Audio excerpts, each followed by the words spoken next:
Hey everybody, it's the Mad Master here. I'm doing another video tonight. And this is kind of a familiar concept if anybody that's watched my videos in the past. But I just wanted to say about a lot of what happens in politics and what happens in our world today, that there's nothing better than detaching from said problem or said situation, said battle, I should say. And nowhere is that more apparent than the whole Donald Trump thing. People, liberals could have just stopped talking about him, and he would have been, if you want to put someone on the fringe, you stop talking about them. You ignore them, basically. I mean, it doesn't have to be like censorship, obviously. I mean, that makes things worse. That makes people into martyrs. But if people really hated Donald Trump to the extent that they pretend to, they would just stop talking about him.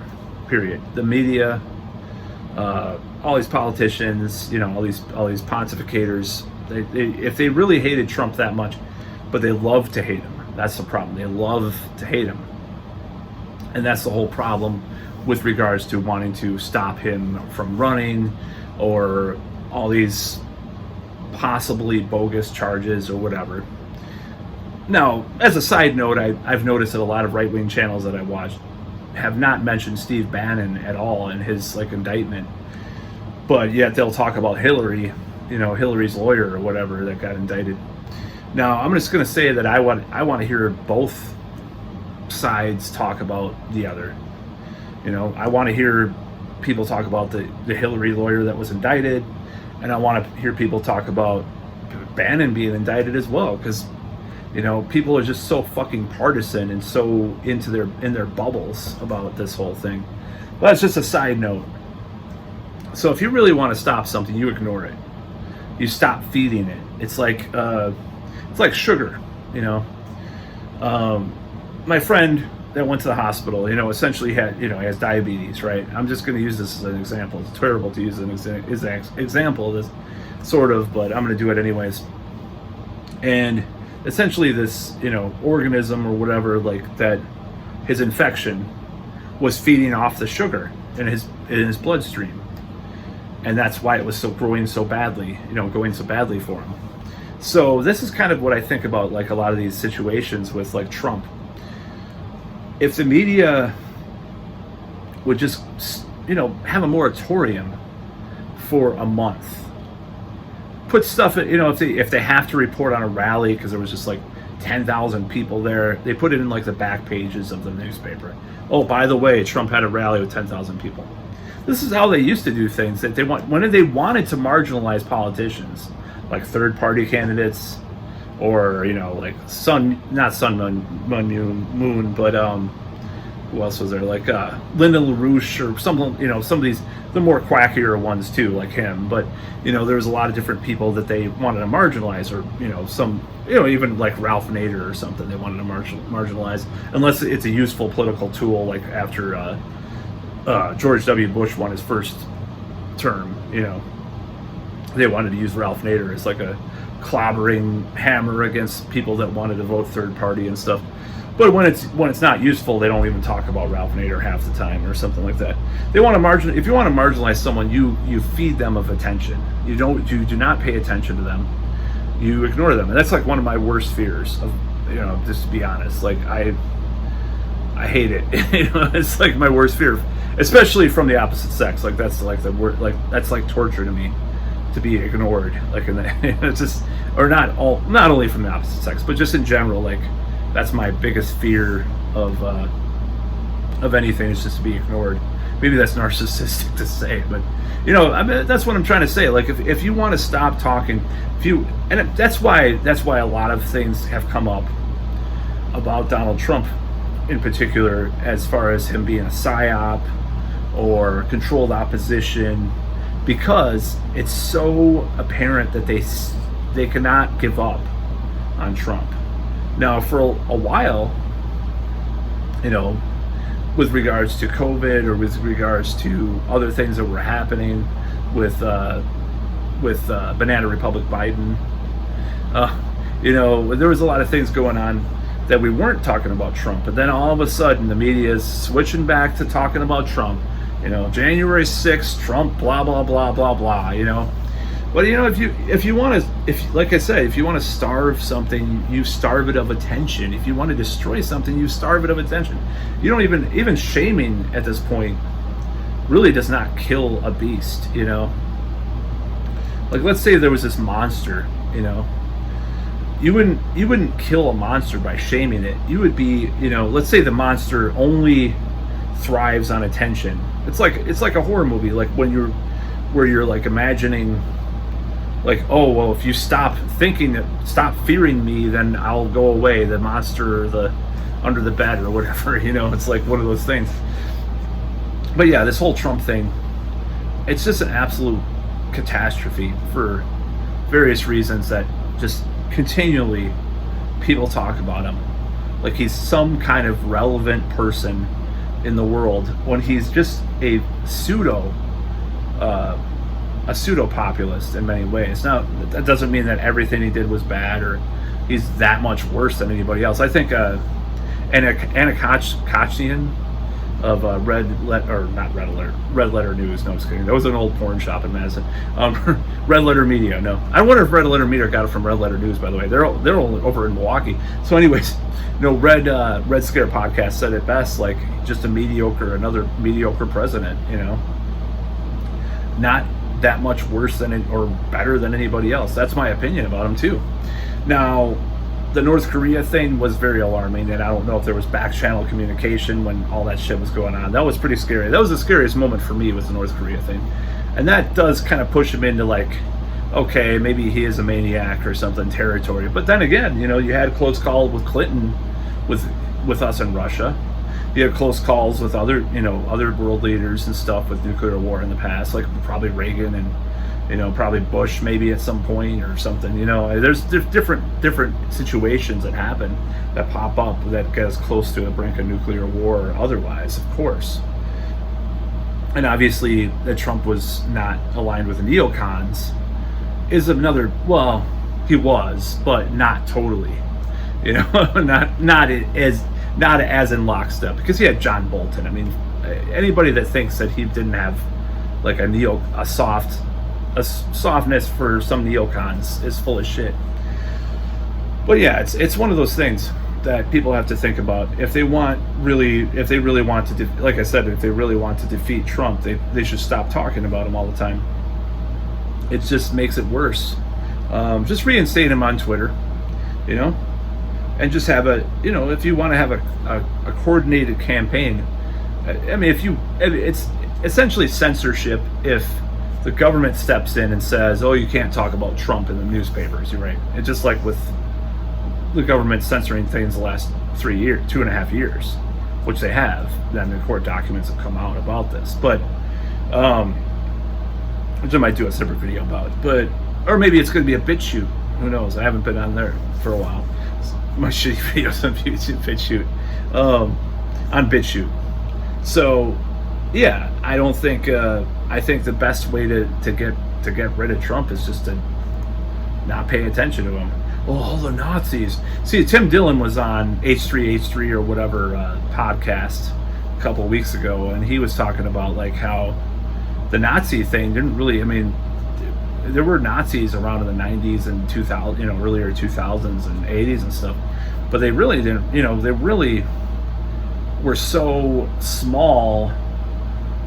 No one really paid attention to them, and a lot of people didn't really talk about it, and it almost created like this isolation for those people, that there was not a lot of talk about Nazis and all that stuff, and they were left to their own devices to talk about what they wanted to talk about. They weren't censored, but it almost made it seem like they weren't really a factor, and nobody really flocked to those movements. But now you have just constant media barrage about, for example, Trump, and people are just liking him more and more because he's in the spotlight all the time because of the damn media. So yeah, they need to stop doing that. But of course they're not going to, because that is not their intention. I truly do not believe at this point that Donald Trump is someone that they want to defeat, because they need that target, that enemy, that Emmanuel Goldstein from 1984. I mean, was it O'Brien, the guy, the Big Brother guy? He might have been Goldstein. It might have been fake. I wouldn't be surprised if Trump is like that too. Like, it's just like this whole psyop, coordinated campaign, and have this target that you can, align your political goals against. I'm not saying he is, but it's just like, is he gonna run again, or is he gonna be in jail? Oh, he's not going to fucking jail. There's no way. Now, I could be wrong, of course, but there's no way. They don't want him in jail. They don't want him in jail. They want him out there. They want him out there so they can write their articles, so they can virtue signal even more. They love it. It's just like the virus. It's like, there's some people that are not going to let that go. It's a very small number, mind you, but there are people that are not letting it go. There's still places that require masks. There's still places that require, the passport. Like Western University or Ontario, I believe, requires that, or the booster, actually, just completely asinine, but it's true. I mean, a bunch of people are suing him. See, the problem, the thing is, like, I think a lot of the conspiracy culture, like, said they thought that all these people would get their way with all that stuff, like they would go all the way with it and nobody would resist. And to be fair, there was a long time where hardly anybody resisted, but as time went on and people got sick of it, they're resisting, I mean, obviously, like the trucker convoy and so on. But I'm not going to talk about that in this video. I'm just giving an example of something that's perpetuated to be what it is because they like it. The liberals' best friend, the neoliberals' best friend, is Donald John Trump. It's the truth. It's a huge grift that they don't want to get rid of their money train. And I'm not talking about, I'm not talking about like politicians like can't survive without Trump, but they have nothing else. Okay, the Democrats have nothing else other than abortion now, which thank the Republicans for that. Like, like I said, I think it's complete bullshit that they fucking are flexing their Christian conservative thing, because that's not good. But at the same time, it's like they do have that now. It's a legitimate thing that they have, the Democrats. But that's what they have. But at least for a long time, it was Donald Trump. They still have that Trump card. They have it. Hey, it's in the name, Trump card. And it's just one of those things. Like Trump is a useful tool for the elites to implement their goals. Look at Operation Warp Speed. Look at the great reset the computer. Yeah, I'm going a little far in this video, so I gotta like backtrack and to use some codes. The reset the computer, the great one, right? Look at that. Who would implement that more? I was having a conversation with a evangelical friend of mine. I'm going to say that with quotes because he's pretty left-wing about a lot of things. And he's like, well, okay, I'm scared of all that stuff too, but who would implement it the easiest? A Democrat that everybody hates anyways, or, Beijing Biden, or that's what Hexenhammer calls him. Someone like that. Would they like the left-winger implement all that shit, or would a Republican populist implement all that stuff a lot easier, wouldn't he? Just like the Gavi thing in the summer of 2020. Think about that. You had Donald Trump do this commercial for Bill Gates's foundation. People forget about that. People like, Donald Trump's not then this not perfect thing that I heard Democrats use and Republicans use.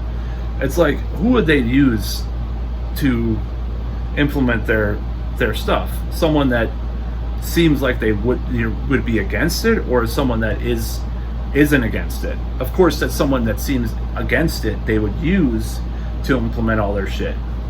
Just like what happened in 2020, I don't care what people say. 15 days to slow the spread. was the blueprint for lockdowns in states, and that was the Trump administration that did it. So no matter what people say, these right-wingers that defend Trump about this, I mean, I'm not a fan of DeSantis, but he's the only guy that actually really stood up to it to some, to a large extent. Like Noam in North Dakota too. The only two that did. Trump was doing it the entire time. He could have fired Fauci. He could have done this stuff. So my whole point is, like, if you're afraid of the future, and from a conspiratorial sense, then what better way to implement a conspiracy than by someone that you think is against the conspiracy, against the deep state? It's just Machiavellian politics. It's pretty obvious what we're talking about. And this is what my friend was saying. Like, I think that's a pretty ingenious concept of what really goes on in politics and so forth. But they like Trump for other reasons right now, and they want him to run, and they want to blame him. They want have him be the punching bag that they need, because they have nothing else. They failed utterly. The modern American society is behind the rest of the world, as it has been for decades. It's behind in so many ways. It's teetering on the edge of third world. It has been. And I'm not saying it is. It's not there yet, but it is teetering on the edge of it. And what better way to just further the mediocrity and incompetence than to blame someone else like Trump? That's about all.